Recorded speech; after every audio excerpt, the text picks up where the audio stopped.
మన day to day లైఫ్లో జనరల్గా యూజ్ చేసే కొన్ని చిన్న చిన్న సెంటెన్సెస్ని ఇంగ్లీష్లోకి ఎలా ట్రాన్స్లేట్ చేయాలో ఈరోజు చూద్దాం.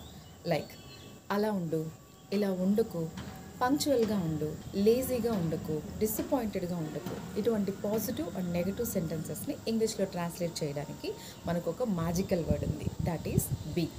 బీ అంటేనే ఉండు లేదా ఉండుట అని అర్థం. బీని జనరల్గా మనం ఆర్డర్స్ పాస్ చేయడానికి కానీ సజెషన్స్ ఇవ్వడానికి కానీ వాడతాం. పాజిటివ్ ఫామ్లో యూజ్ చేస్తున్నప్పుడు బీ తర్వాత ఏ యాక్షన్ కోరుకుంటున్నామో దాన్ని ప్లేస్ చేయాలి. నెగటివ్ ఫామ్ యూజ్ చేస్తున్నప్పుడు డోంట్ బీ అని యూజ్ చేయాలి. అలా ఉండు, బీ లైక్ దాట్. పంక్చువల్గా ఉండు, బీ పంక్చువల్. రెడీగా ఉండు, బీ రెడీ. యాక్టివ్గా ఉండు, బీ యాక్టివ్. నెగటివ్ ఫామ్స్ లేజీగా ఉండకు, డోంట్ బీ లేజీ. ఇర్రెగ్యులర్గా ఉండకు, డోంట్ బీ ఇర్రెగ్యులర్. మంచిగా ఉండు, దీన్ని ఇంగ్లీష్లో ఎలా చెప్పాలో let me know in the comment section.